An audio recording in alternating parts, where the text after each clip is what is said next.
I'm Craig Kenneth, a relationship coach and a psychotherapist. Every relationship is different and every breakup is different. Work with me and you'll get professional help on your situation. And if you're in no contact, focused on personal growth, my workbook series, The Knowledge, will help you make changes like you've never made before. Available now at AskCraig.net.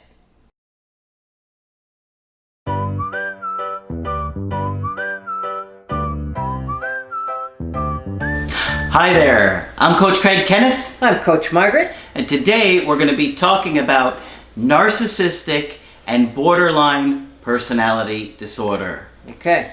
So, one of the things that I think is happening a lot more in society is the awareness of personality disorders, especially narcissists. And before that, borderlines. Yeah. So, today Margaret is going to share some research on it because it can be really tricky to know if you're dealing with somebody who has a personality disorder or maybe just traits of a personality disorder. Because oftentimes they leave you feeling like it was all your fault. Absolutely. That's one of the things they do. Yeah. So Margaret's got some great information for you guys today. You're going to really enjoy this. Okay. When I began in this business, people with personality disorders were called character disordered. Now, doesn't that sound like an awful thing? It makes it sound immoral somehow. I thought you were going to say they were called Romans. No, I lived with the Romans. No, you have it wrong.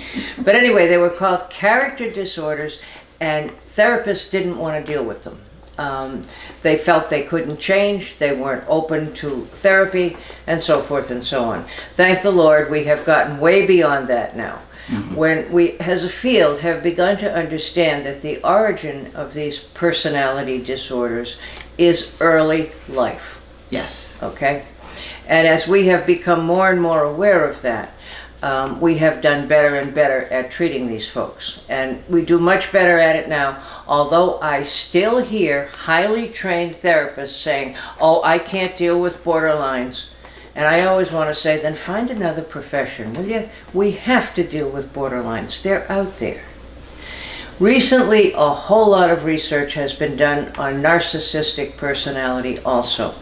There are 10 personality disorders. I don't think we really need to know about all 10. The two that you're going to hear about the most these days are what we're just saying, the borderline and the narcissistic personalities. I'll start with borderline. Now, hold on. Do you want to explain to them why people don't really need to know about all 10? Yes. The ultimate characteristic of any personality disorder, and I have said for years that it's all about attachment.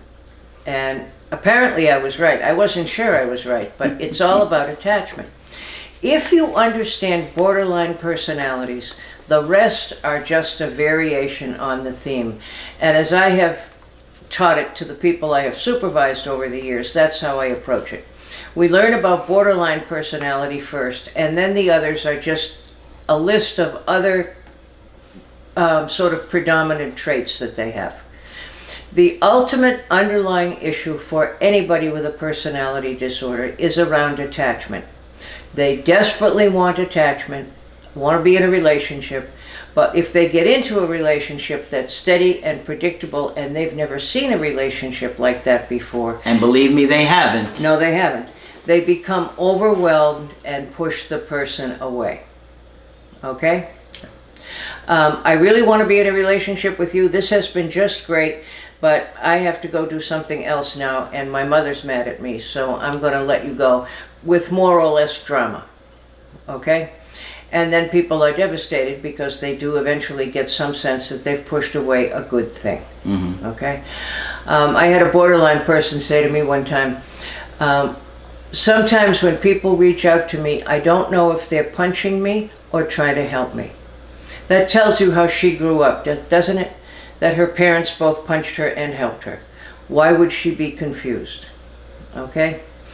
And lots of times people who end up with borderline personality disorder also have a trauma history and grew up in a very crazy family. Okay?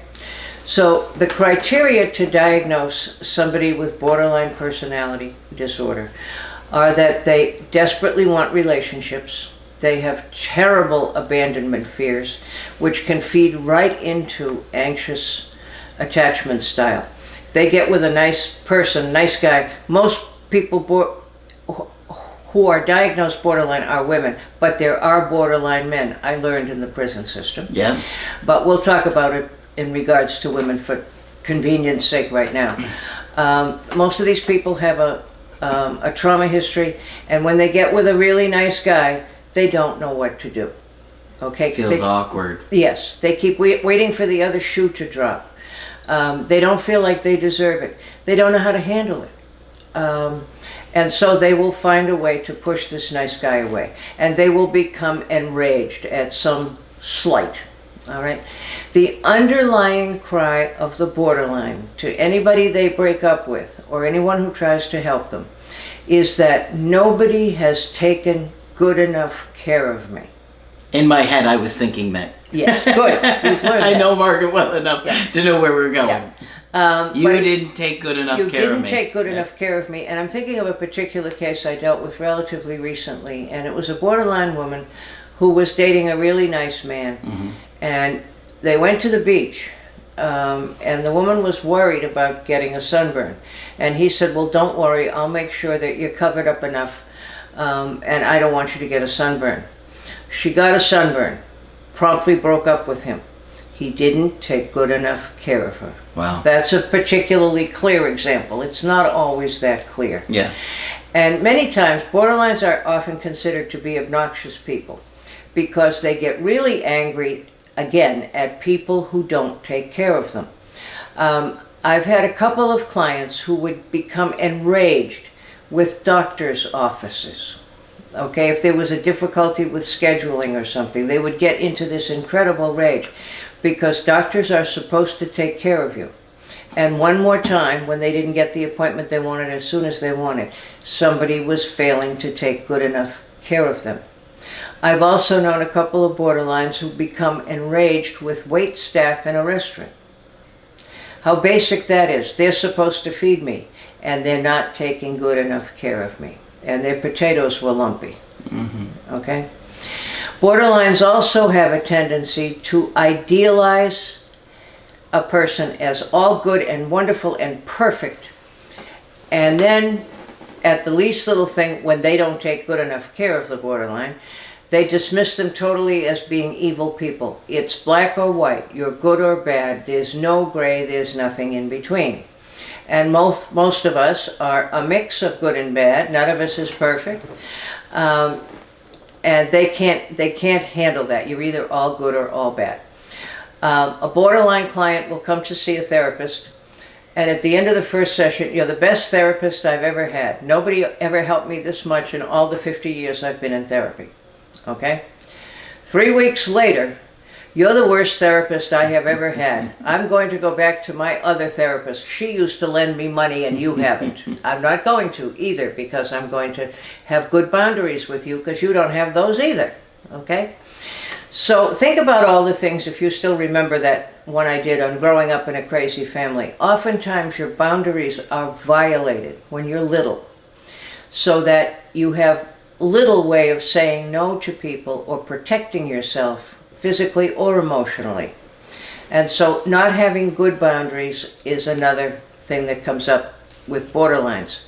In a relationship, that's really tricky because they can fall in love in about 2 minutes because they don't have the normal mechanism that says, take your time to get to know somebody. Yeah. What they have is their chronic panic of, I need to have somebody. And if you're willing to do it quick with me, I'll go with it. And we see many broken up partners who don't realize that too much too fast will end up scaring the borderline and end the relationship. So never start a relationship too fast if you can avoid it. In another presentation I'm going to do shortly, I have some quotes from borderlines. There are websites now for borderline people where they can talk about how they feel and their relationships, and I'm just so delighted about that. And I had dealt with a bunch of borderlines before I ever went to school. The people around me knew how to diagnose them and so forth, and I did okay with them. When I got to school, I was shocked to find out that everyone hated them and thought they couldn't make progress. I was quite appalled, actually. But the field has caught up with that, and I had some pretty smart people around me when I was beginning. Okay? The other thing that borderlines will do is that they will cut themselves, and that's really a trauma symptom. They will cut themselves, and what they'll tell you about that is when they get really frantic and really crazy and really upset, which they do really easily, if they cut themselves, it calms them down. Now, there are a whole bunch of theories about that I'm not going to go into now, but they cut themselves not to kill themselves, but to calm down. Okay? Borderlines also make fairly frequent suicide attempts, usually at the end of a relationship, because their abandonment fears kick in. Okay? And they feel like they're dying anyway. They feel like they're dying anyway, right. So they're ready to help the process along. Because they feel like that feeling's never going to end. That's exactly right. They feel like the feeling is never going to end. Yes, and they get hopeless, and I don't blame them. So if you make a suicide attempt, you can count on being diagnosed borderline, because I don't think suicide attempts are included in any other diagnosis. And the most recent very public figure was Pete Davidson. Remember him? He's the guy on Saturday Night Live. Dated Ariana Grande. Yes, dated Ariana Grande. And when he broke up with her, he made a suicide attempt and was hospitalized. And he talks about it himself. He says he was diagnosed borderline. That's because he made a suicide attempt. And that's the best explanation we have for it. Although it does fit. At the end of a relationship, all of your abandonment fears would kick in. Mm-hmm. So I was willing to see him myself, but nobody has called me. But anyway. He was just at UCF recently. Was he? Yeah, he got mad at the crowd. Well, that doesn't surprise me terribly. But anyway, that's the best we can do on the story of borderlines. There is no boring borderline. Their emotions are right there all of the time. And some of them are the most likable people on earth. Okay? Some of them can make you angry. I know some great borderlines. Yeah. Yeah. Yeah, I do too. They're funny and they're great people. I had people I worked with for years. But over time, they can learn what they didn't know, what they weren't taught early on. And they can also learn how to sustain a relationship. Borderline in the beginning phases of therapy is not easy for a therapist, because you're wonderful one week and you're absolutely awful the next. And I have also almost never met a borderline who didn't have a sense of humor. And I have said to people, well, I'm confused. You liked me 3 weeks ago. The week in between you didn't come. And the next time you don't like me. I'm real confused. And they would respond to that. And then eventually they'd get the humor in it and they'd laugh. Mm-hmm. You know. So I have never found them all that difficult to treat. Yeah. Because I refuse to be insulted. Okay? Do whatever you have to do, but you're not going to insult me. I'm not having it. And you're not going to get rid of me. And I have also outright said to them, you're not going to get rid of me that easily. What's your next trick? Okay, smart aleck that I am. But most borderlines respond to that pretty well. Humor has, if they wouldn't have survived if they didn't have some humor. The other crowd I want to talk about, the other diagnosis that's very popular these days, and you hear a great deal about it, is narcissistic personality disorder. And this one seems now to be pinned, of course not exclusively, but to a good extent on men. And I think that what has really happened here is that narcissistic men often end up as batterers. And I think it's through the domestic violence treatment and movement that male narcissism has begun to be looked at a little differently. Now, narcissism really means, and if you look at it in attachment terms, narcissism really means that you did not go through all of the stages when you were little. Very, very little. Very, very little, yes. Originally, we're all born narcissistic, thinking that we're the center of the universe, because what else do we know? Yeah. Okay, we don't know anything else.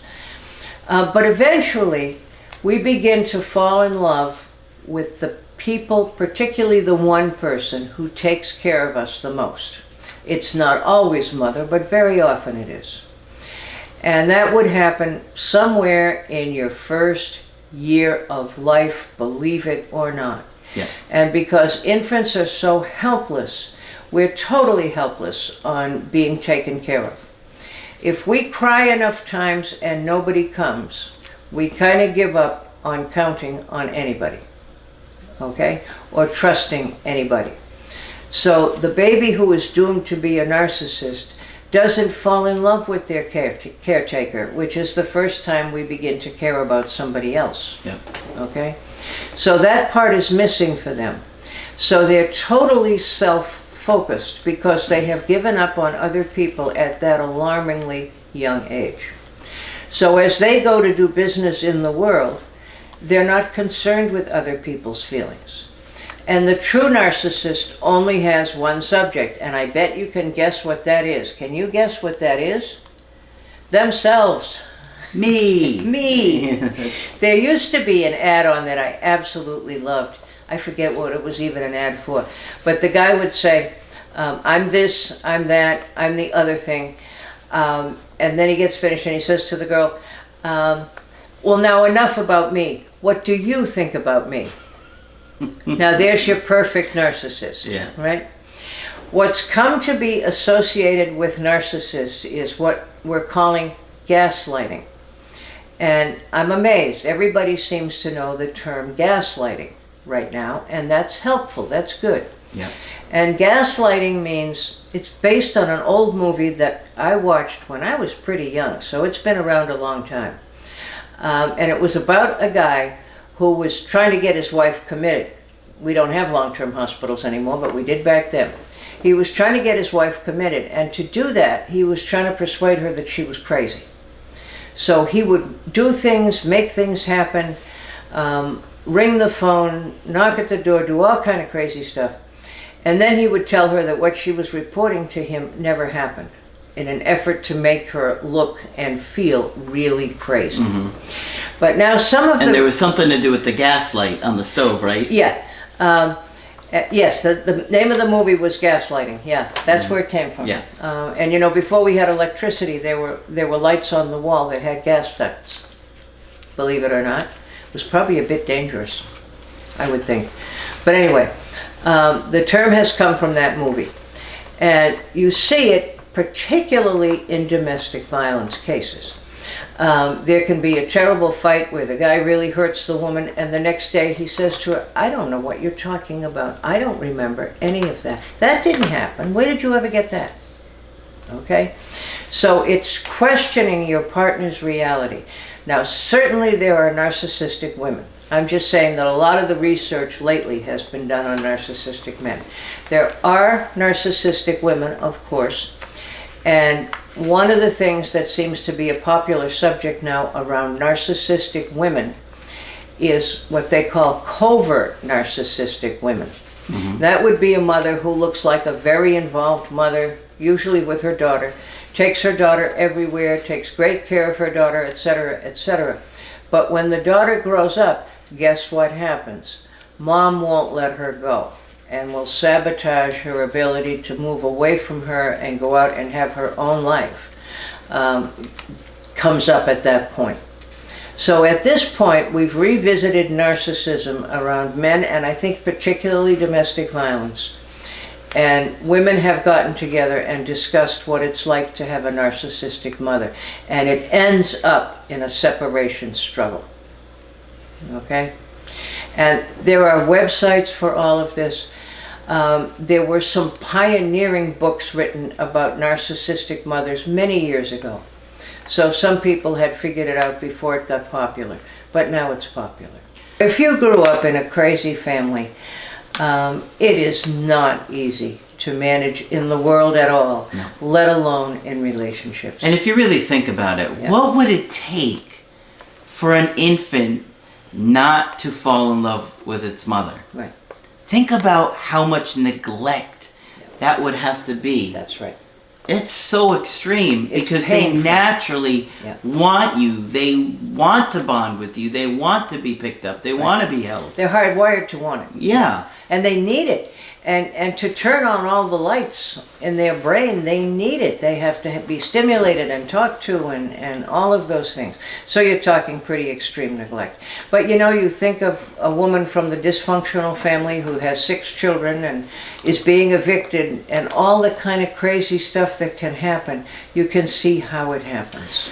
Do you think that the narcissist feels just so incredibly rejected and unloved that that's why they have to create this grandiose sense about themselves? Absolutely right. That's to overcompensate? absolutely right, to overcompensate. And so they can't even let in the thought of any negative feedback. That's right. Because It would they're so shatter fragile. them. It would shatter them. Yeah. Yeah. So that's something to think about. That is something to think about. That doesn't mean we indulge narcissists. It means we gently tell them the truth. Yeah. You did well with this, but not with that.